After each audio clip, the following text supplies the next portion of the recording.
अस्सलामु अलैकुम दोस्तों, उम्मीद है कि आप लोग खैरियत से होंगे। आज मैं जमीयत उलमा हिंद का पस मंज़र आप लोगों को बताऊंगा। उसकी बुनियाद क्यों रखी गई और कब उसकी बुनियाद रखी गई, क्या वजह थी उसकी बुनियाद रखने की। तो चलिए वीडियो शुरू करते हैं। दोस्तों, सबसे पहले हमें अंग्रेज़ के दौरे हुकूमत को देखना होगा। जब अंग्रेज़ों ने 1799 में हज़रत टीपू सुल्तान रहमतुल्लाह अलैह को शहीद कर दिया, उसके बाद अंग्रेज़ों ने 3 अहम ऐलानात किए। पहला ऐलान ये था कि खल्क़ मखलूक खुदा की, दूसरा ऐलान ये था कि सल्तनत बादशाह सलामत की, और तीसरा ऐलान ये था कि हुक्म कंपनी बहादुर का। चुनांचे जब ये 3 ऐलानात किए तो शाह अब्दुल अज़ीज़ मुहद्दिस देहलवी रहमतुल्लाह अलैह ने उनके ख़िलाफ़ जिहाद का फतवा दिया, क्योंकि अब ये मुल्क ग़ुलाम हो चुका था। चुनांचे उसके बाद कई तहरीकें चलाई इस देश को अंग्रेज़ों से आज़ाद कराने के लिए। इसमें से एक 1857 की तहरीक है। ये तहरीक हिंदू मुसलमान दोनों ने मिलकर चलाई थी, लेकिन ये तहरीक गद्दारों की नज़र हो गई और इसमें हिंदुस्तानी नाकाम रहे। उसके बाद अंग्रेज़ों का गुस्सा फूट पड़ा। उसके बाद शेखुल हिंद मौलाना महमूदुल हसन देवबंदी रहमतुल्लाह अलैह ने रेशमी रुमाल की तहरीक चलाई।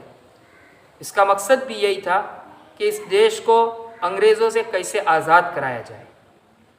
चुनांचे जब इस तहरीक ने कामयाबी के दहलीज पर कदम रखा तो ये भी गद्दारों की नज़र हो गई, और मीर जाफ़र मीर सादिक जैसे गद्दारों की वजह से इस तहरीक का राज फाश हो गया। तो अंग्रेज़ों का गुस्सा और फूट पड़ा। अंग्रेज़ों ने बेइंतहा जुल्म किए। मुसलमानों के दारुल क़ज़ा पर अंग्रेज़ों ने बुलडोज़र फिरा दिए, क्योंकि अंग्रेज़ों के दौरे हुकूमत से पहले मुग़लिया सल्तनत थी, मुस्लिम हुकूमत थी। तो हर शहरों में एक दारुल क़ज़ा हुआ करता था, जिस दारुल क़ज़ा से मुसलमानों के मसाइल हल किए जाते थे। तो उन दारुल क़ज़ाओं पर अंग्रेज़ों ने बुलडोज़र फिरा दिए, कई मदारिस पर बुलडोज़र फिरा दिए। 1857 के बाद 4.5 लाख मुसलमानों का कत्लेआम किया। 51,000 उलमाए किराम जो जय्यद उलमाए किराम थे उनको फांसी के फंदे पर लटका दिया। फिर मुसलमान मायूसी की हालत में ज़िंदगी गुजारने लगा, कसम पुरसी की हालत में ज़िंदगी गुजारने लगा कि अब हमारा क्या होगा। मुसलमानों की हालत इज़हार का आलम यह था कि अगर किसी गांव में मैयत हो जाती तो मैयत को गुस्ल देने वाला कोई नहीं मिलता था, तो गांव वाले मैयत पर एक डोल पानी बहा देते और उसको किसी कपड़े में लपेटकर अपने गांव की सड़क पर आते और किसी का गुजरने का इंतज़ार करते, या फिर मैयत के जनाजे को लेकर एक गांव से दूसरे गांव से तीसरे गांव जाते और नमाज जनाजा पढ़ाने वाले को ढूंढते, यहाँ तक कि 10-10 किलोमीटर तक जनाजे को लेकर जाते, लेकिन कोई नहीं मिलता था नमाज जनाजा पढ़ाने वाला। ये था मुसलमानों की हालत ज़ार का आलम। जब मुसलमानों की हालत ज़ार का मौलाना अबुल महासिन सज्जाद साहब रहमतुल्लाह अलैह के कानों में गुजने लगी, तो उन्होंने मदरसे की 4 दीवारी से बाहर कदम रखा। उनको एक फ़िक्र लाहिक हुई कि मुसलमानों को मुर्तद होने से कैसे बचाया जाए। चुनांचे और उन्होंने सोचा कि एक ऐसा प्लेटफार्म तश्कील दिया जाए जिस प्लेटफार्म से इस देश को आज़ाद कराया जाएगा, और इस प्लेटफार्म से मुसलमानों के मसाइल हल कराए जाएंगे। अगर तमाम मसलक के उलमा मुत्तहिद होंगे तो इस देश को आज़ाद कराने में आसानी रहेगी। अगर मुसलमान मुत्तहिद नहीं होंगे तो इस देश को आज़ाद कराना नामुमकिन है।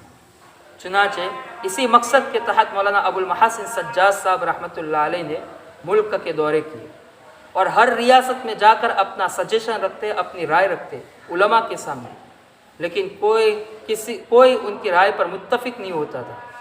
चुनांचे उन्होंने रियासती लेवल पर एक तंजीम कायम की, जमीयत उलमाए बिहार के नाम से। 1917 में इस तंजीम का इफ्तिताह किया। उसके 2 साल बाद 1919 में दिल्ली में खिलाफत की कॉन्फ्रेंस हुई, क्योंकि खिलाफत उस्मानिया उस वक्त इंतहाई नाजुर दौर से गुज़र रही थी और खिलाफत उस्मानिया को बचाने में ہندوستانی مسلمانوں نے سب سے زیادہ اہم رول ادا کیا ہے۔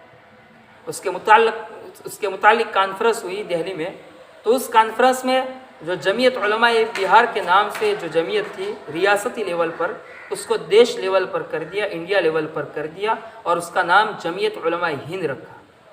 تو 1919 میں اس کی بنیاد رکھی گئی جمعیت علماء ہند کی۔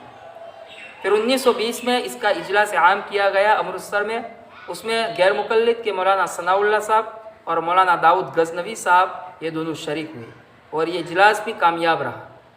پھر 1921 میں شیخ الہند مولانا محمود الحسن دیوبندی رحمۃ اللہ علیہ جب مالٹا کی جیل سے رہا ہو کر آئے تو ان کی صدارت میں اجلاس عام کیا گیا، اور اس میں مفتی اعظم مفتی کفایت اللہ صاحب رحمۃ اللہ علیہ کو اس جمعیت علماء ہند کا صدر منتخب کیا گیا، اور مولانا حفظ الرحمن سہاروی رحمۃ اللہ علیہ کو اس کا سیکریٹری مقرر کیا گیا، اور یہ اجلاس بھی کامیاب رہا۔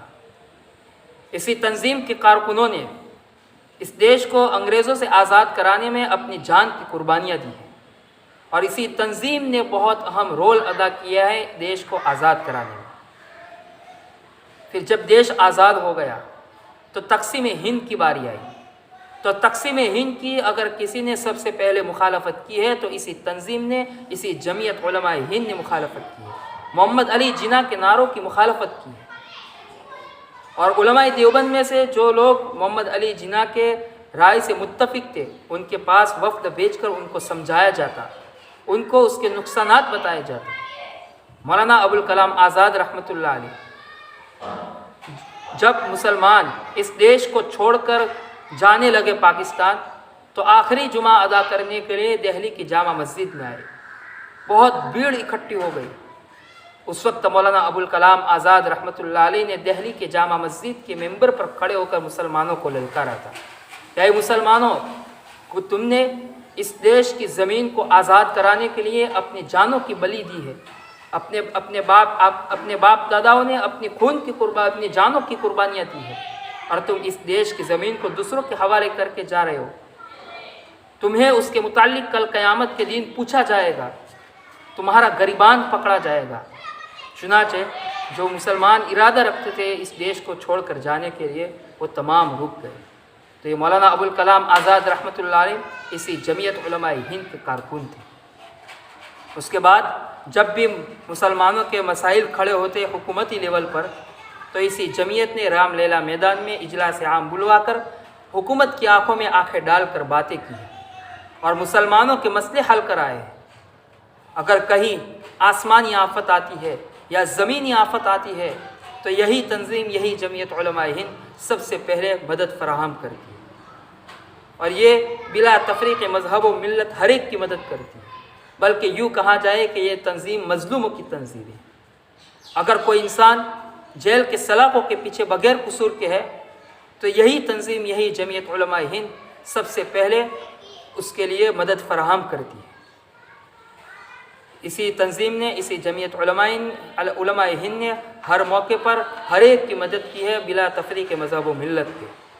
اگر کہیں ہاسپٹل میں کہیں خون کی ضرورت پڑتی ہے تو یہی تنظیم بلڈ ڈونیشن کیمپ شروع کرتی ہے، اور یہ تنظیم وہ خون فراہم کرتی ہے، بلڈ فراہم کرتی ہے۔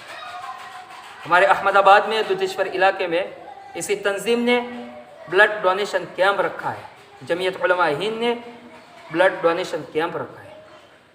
تو اسی تنظیم نے ہر ایک کی مدد کی ہے، جب بھی کہیں بھی کسی کو بھی ضرورت ہوتی ہے تو یہی تنظیم ہر ایک کی مدد کرتی ہے۔ تو دوستوں، تو اس جمعیت علماء ہند کی بنیاد رکھنے کا جو مقصد تھا، سب سے پہلا مقصد یہ تھا کہ اس دیش کو انگریزوں سے کیسے آزاد کرایا جائے۔ دوسرا مقصد یہ تھا کہ اس پلیٹ فارم سے مسلمانوں کے تمام مسائل کو حل کیا جائے اور مظلوموں کی مدد کی جائے۔ تو یہ تھی اس کی وجہ، اور یہ تھی اس کی بنیاد رکھنے کی وجہ۔ تو چلیے دوستو، انشاءاللہ اپنی نیکسٹ ویڈیو میں دوسرے ٹاپک کے ساتھ ملتے ہیں۔ السلام علیکم ورحمۃ اللہ وبرکاتہ۔